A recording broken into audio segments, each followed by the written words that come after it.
What's going on, guys? It's your boy Vontae here from the AntiSocial Experiment. In this video, I want to touch on a topic that is extremely game-breaking to me. I don't see this discussed much, but I think I know the reason for that. Now, I have also asked questions in the past. I asked them for Community Corner about the skins. I was very curious as to why skins came out in the order that they did. It didn't really add up, and it didn't really make much sense outside of just trying to make maximum profit off of the heroes that we saw were being played the most, which isn't fair to the gamer, but understandably it is a free game. But this is a little bit different. I spent a lot of time on this one. I did a lot of research. I spent a lot of time trying to understand this. Now, it's about hero balance and the philosophy behind hero kits. That is what I think is kind of lost in translation right now, because I don't understand certain aspects of it. I'm gonna deep dive all into it. So I hope you guys are ready for a bit longer of a video this time, because this is extremely important as far as I'm concerned.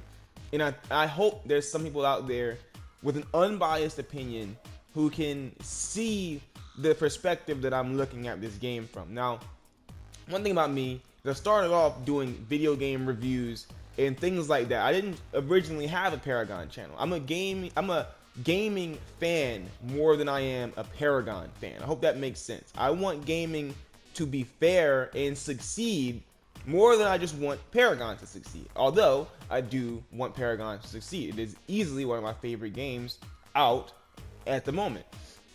So with that being said, I want to deep dive right into it. I'm going to have some screenshots of other games for you guys to see. Not gameplay, but just some screenshots so you guys can see what I'm referencing to. So without further ado, let's get into the video, guys.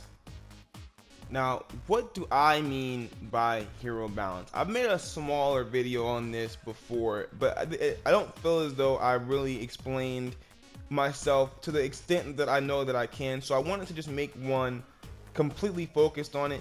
Now, like I said at the beginning, I would like for you guys to look at everything I'm about to say from an unbiased point of view. Realize that some of these heroes I'm going to mention are fan favorites, and some that I enjoy myself. I don't only like Wukong. There's lots of heroes in this game that I really enjoy, but this is still a disturbing factor throughout the game. So the first person we're going to talk about here is Aurora. Great hero. Super cool hero, super cool concept. The lore behind her is awesome, but there's some things that don't make sense, and this is a trait that seems to be followed through most heroes in Paragon.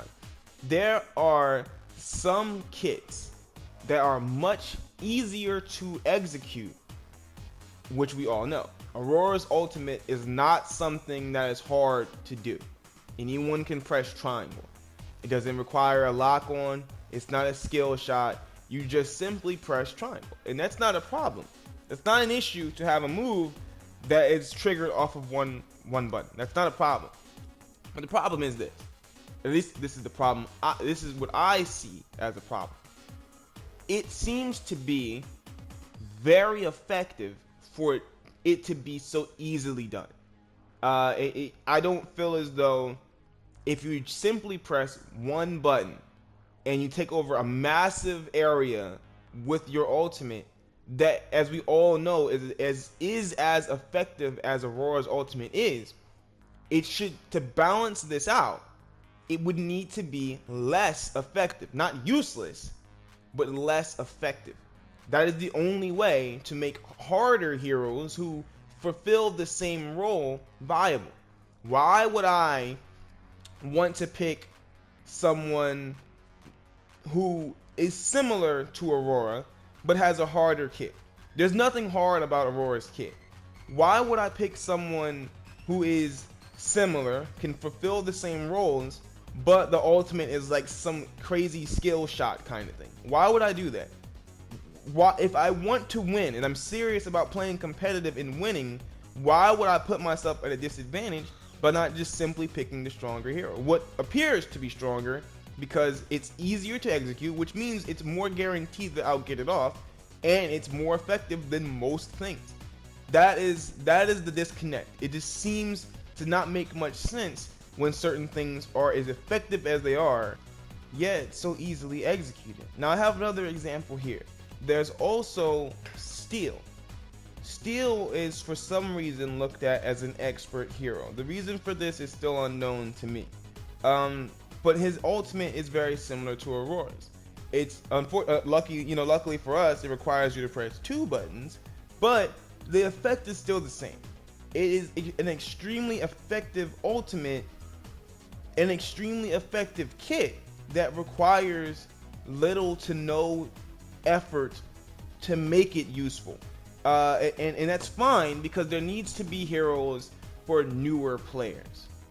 Now what I would like to do is I said a lot of words just now. I said a lot of different things, and I don't want it to all get jumbled together and go over anyone's said. This is a serious topic that I think needs to be addressed. So what I want to do is I want to give some examples of games that I think also made this mistake, so that way you can see it from a different perspective. And I also want to give some examples of games that I think really nailed it, and you can see the impact that that had on the game. So the first game on the list, I believe, is Destiny. While Destiny is not a game that I'm a fan of, part 1 or 2, there was one thing that I realized when I was a Destiny fanboy, a Desticle. There was one thing. There was always a class or super that outshined all the rest when it got down to the multiplayer aspect of the game.